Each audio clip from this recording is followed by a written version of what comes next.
누가는 예수님의 탄생을 구체적으로 기록하였습니다.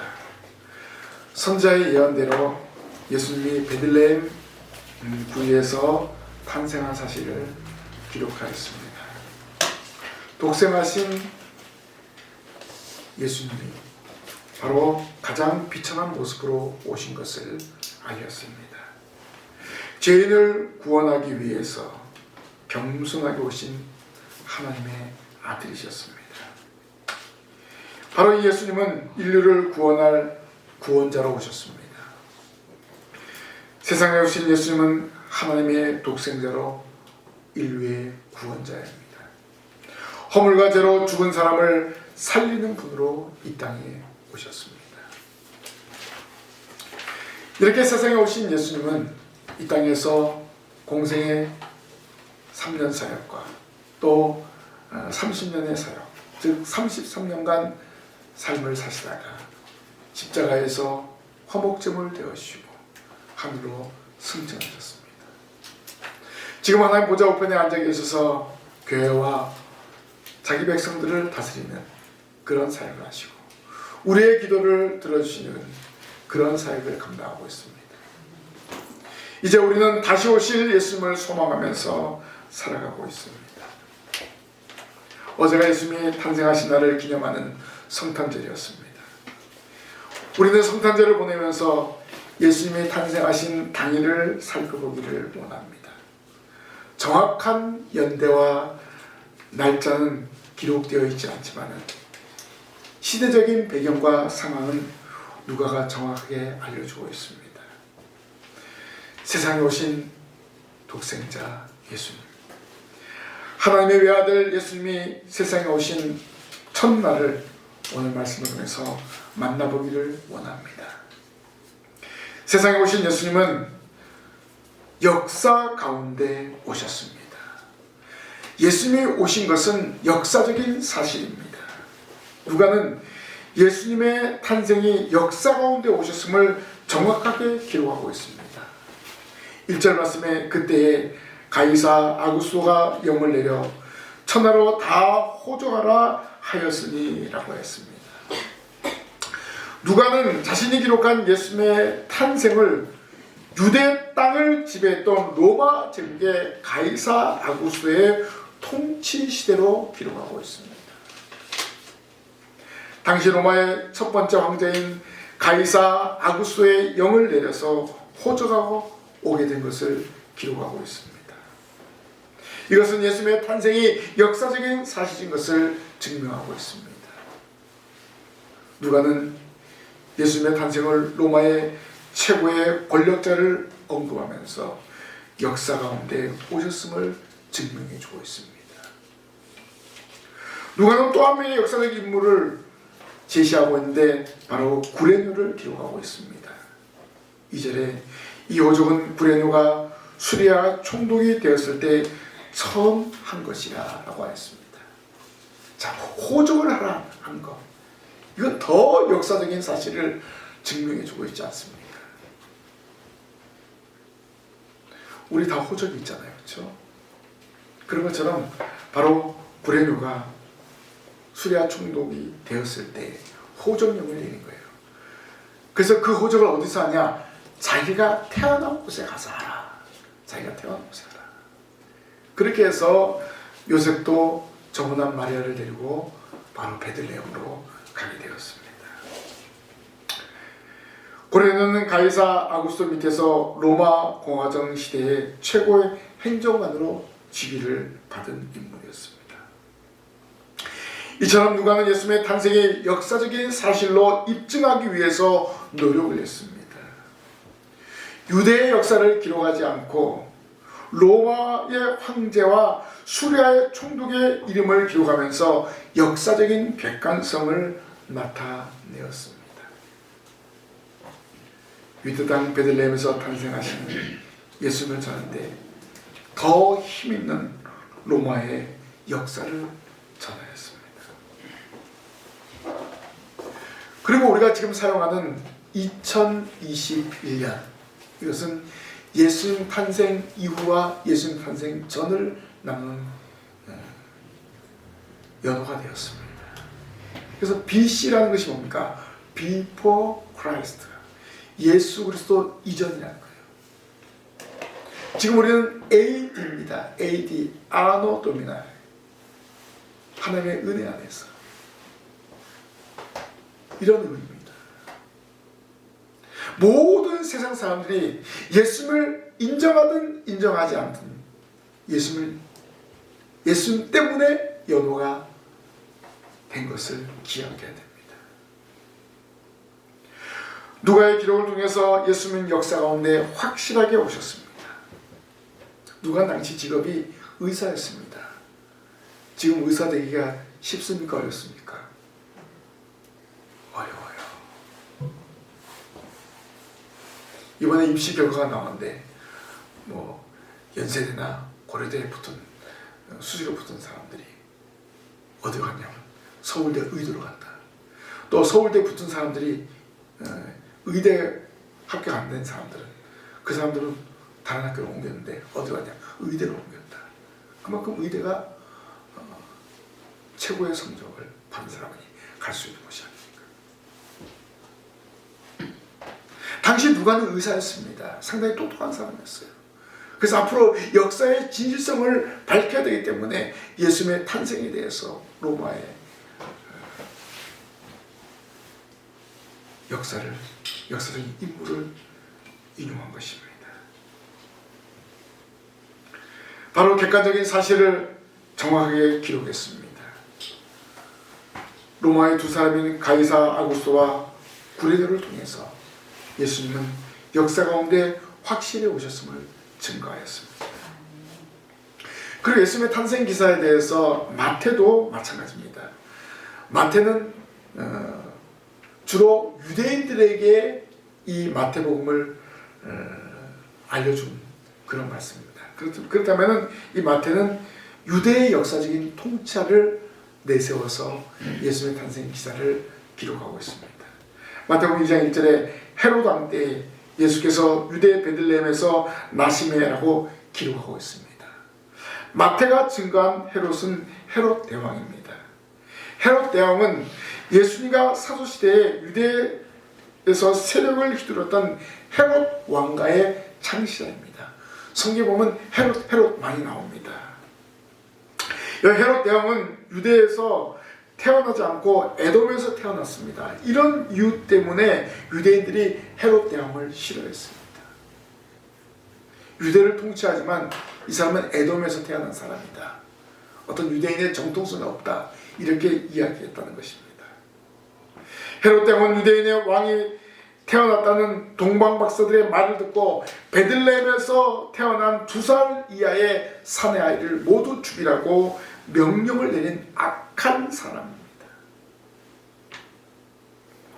로마와 이방 그리고 유대의 통치자 이름을 기록한 두 복음서를 통해서 예수님은 역사의 한 중앙에 오셨음을 우리는 확인할 수 있습니다. 세상에 오신 예수님은 역사적인 인물로 오셨습니다. 예수님의 탄생은 신화가 아닌 역사입니다. 인간의 죄를 사하기 위해서 세상에 오신 사람이요 그리고 하나님이십니다. 예수님은 세상에 있는 택한 백성을 구원하기 위해서 역사 가운데 오셨습니다. 하나님의 구속의 역사를 이루기 위해서 이 땅에 오셨습니다. 우리 이렇게 오신 예수님을 우리가 믿고 고백하고 있습니다. 그리고 예수님이 오신 날을 기념하면서 성탄절을 축하하는 것입니다. 이제 예수님은 다시 오시겠다고 약속하셨습니다. 이 세상 역사 가운데 재림하실 것을 약속하셨습니다. 역사 가운데 오셨던 예수님이 다시 역사 가운데 재림하셔서 세상을 심판하시고 예수 믿는 사람을 하늘로 데려갈 것입니다. 우리는 예수님을 소망하면서 믿음으로 살아가는 성도들이 되어야 할 줄로 믿습니다. 두 번째로 세상에 오신 예수님은 동정녀를 통해서 오셨습니다. 우리는 신앙 고백을 통해서 성령으로 잉태되어 동정녀 마리아에게서 나시고 라고 고백합니다. 우리는 이 고백을 오늘도 했습니다.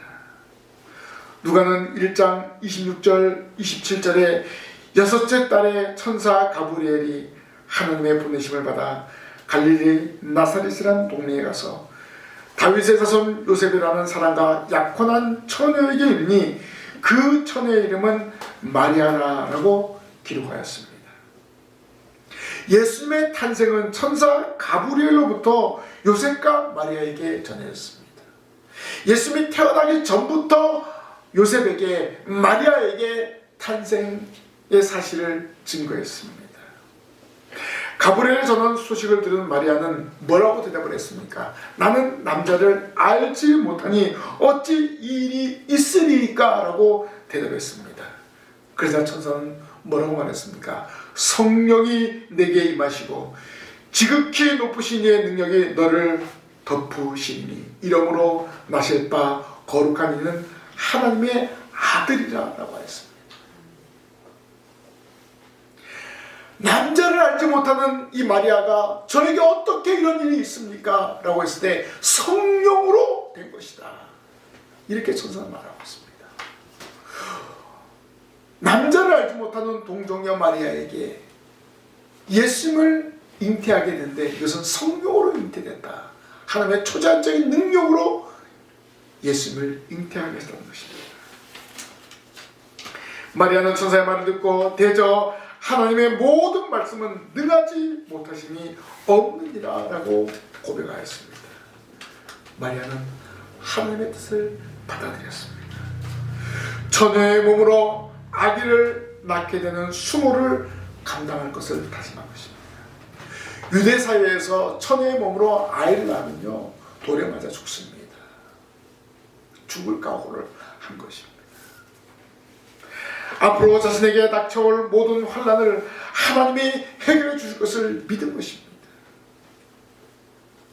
그러면 왜 예수님을 동정녀 마리아에게 태어나게 하였을까요?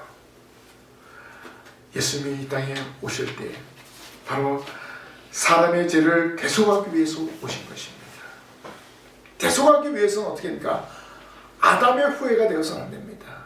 원죄를 가지고 이 땅에 태어나서는 안 되기 때문에 바로 성령으로 잉태하게 하셨습니다. 그래서 동정녀 마리아의 몸을 사용하시는 것입니다. 그래야만 예수님이 죄 없는 사람으로 태어나기 때문에 그렇습니다. 왜냐하면 원죄를 가지고 오는 인간은요 사람의 죄를 사할 수가 없습니다. 그래서 예수님의 탄생의 가장 중요한 것은 동정녀를 통해서 태어났다는 것입니다.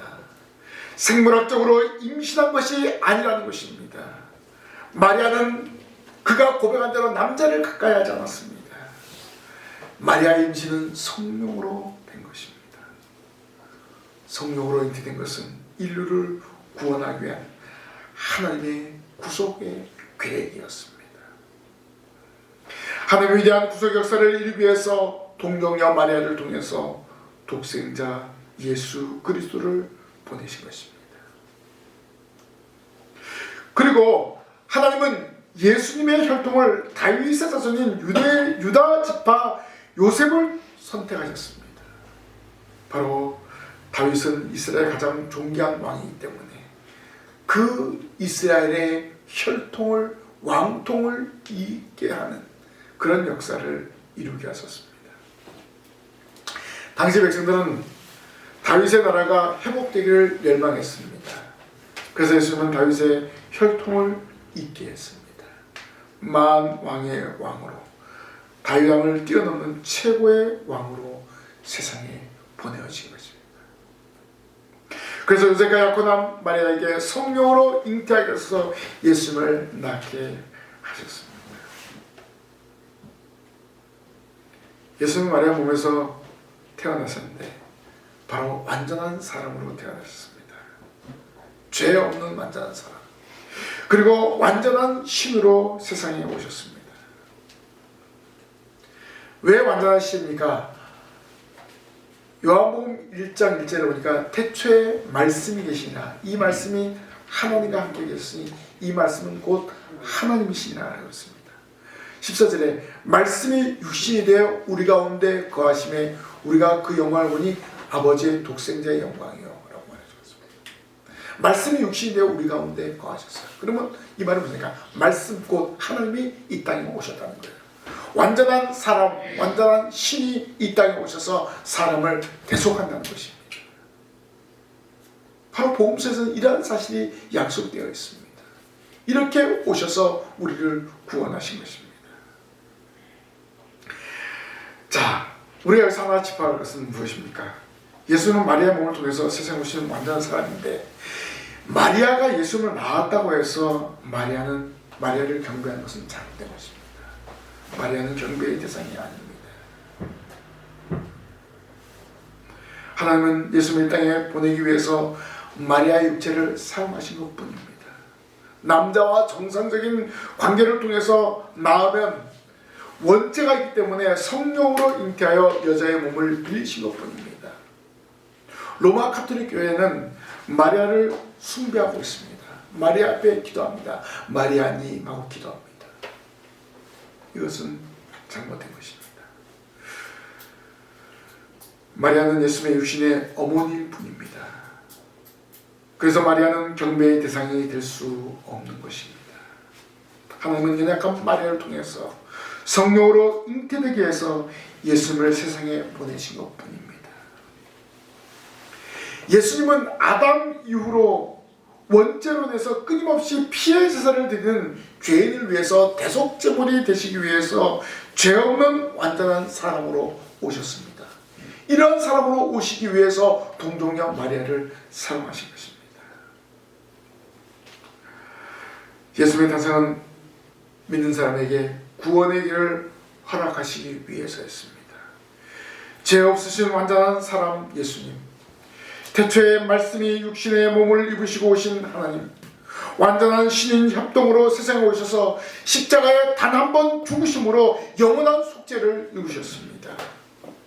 대속제물로 가치 있는 양이 되시기 위해서 동정녀 마리아에게 탄생시키셔서 죄를 전가받지 않은 완전한 사람으로 오셔서 구속 역사를 이루셨습니다.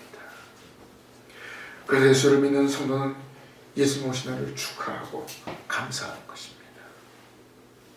완전한 사람으로 오셨고 완전한 신으로 오셔서 우리를 위한 화목제물이 되어주신 그 놀라움에 감사하며 영광을 돌리는 우리 모든 성도들이 되시기를 바랍니다.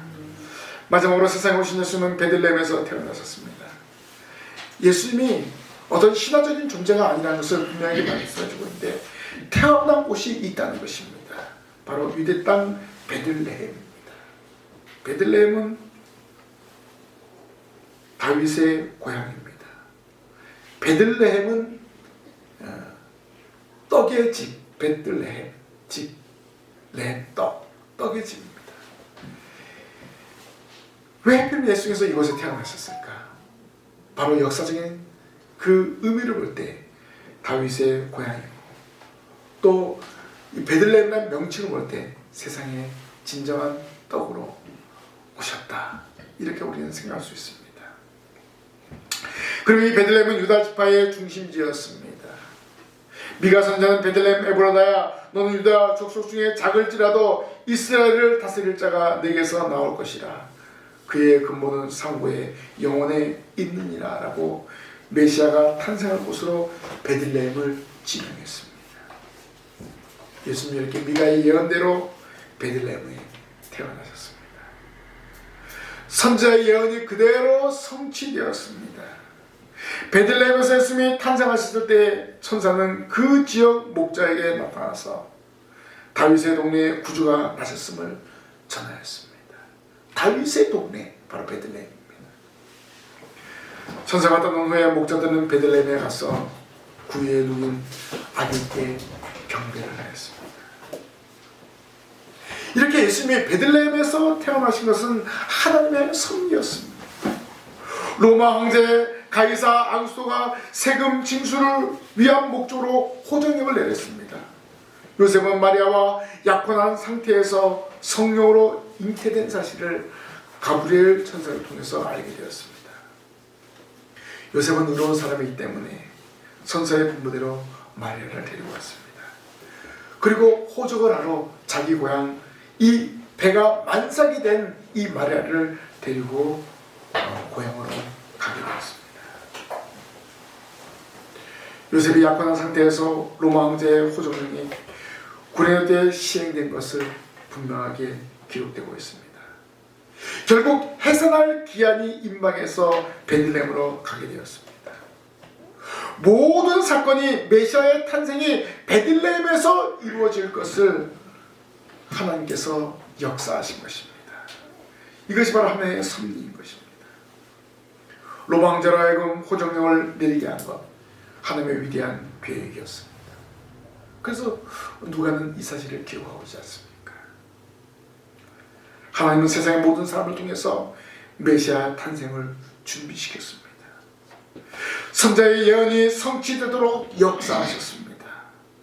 하나님의 위대한 섭리는 예수 그리스도를 통한 구속의 역사를 이루시는 도구로 다양한 방법을 사용하신 것을 알 수 있습니다.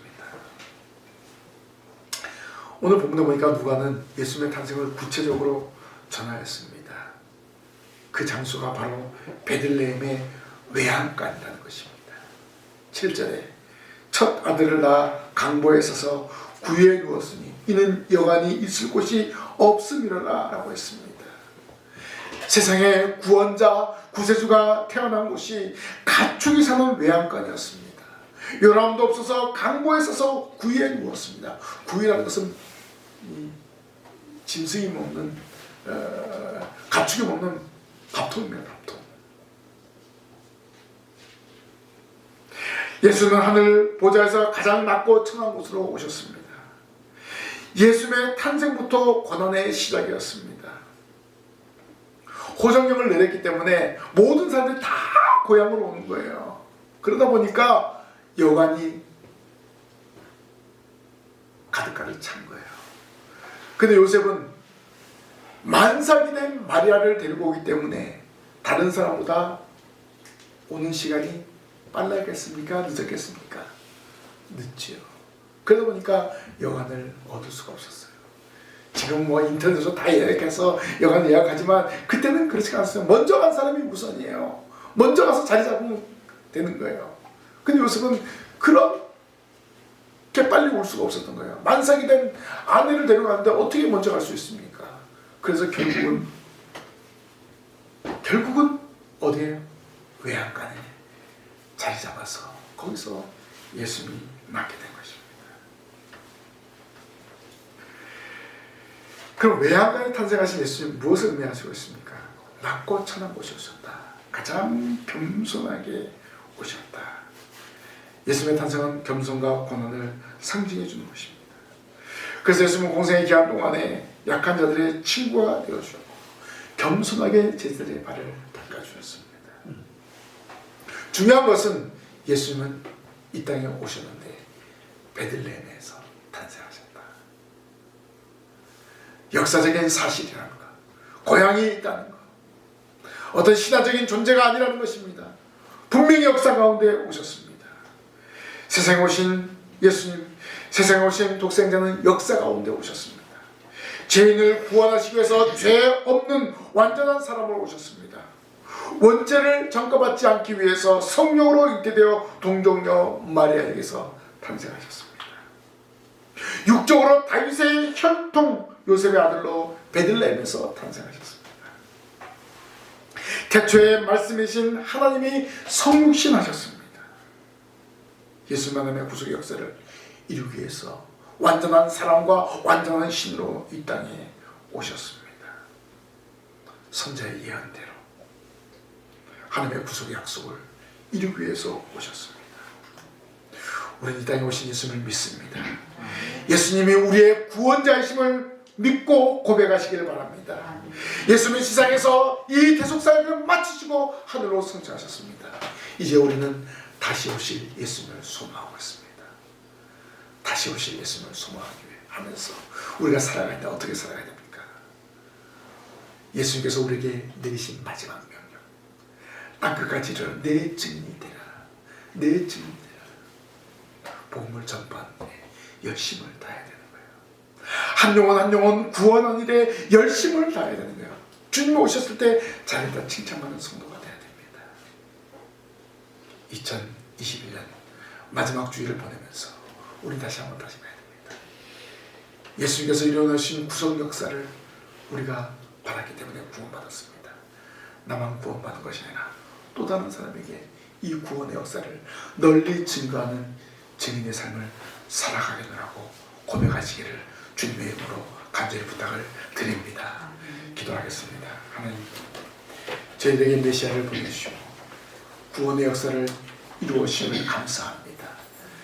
구원받은 저희들 또 다른 사람 구원하기에 부족함이 없도록 복음을 증거하는 증인의 삶을 살아갈 수 있도록 도와주시옵소서. 다시 오실 예수님을 소망합니다. 저희들 주님 앞에 갈 때까지 복음을 위해서 헌신하며 충성을 다할 수 있도록 인도하여 주옵소서. 이제 한 해를 마감하고 새로운 해를 맞이하는데 변함없이 주님을 증거하는 증인의 삶을 살아가게 하여 주시옵소서. 예수님 이름으로 기도하옵나이다. 아멘.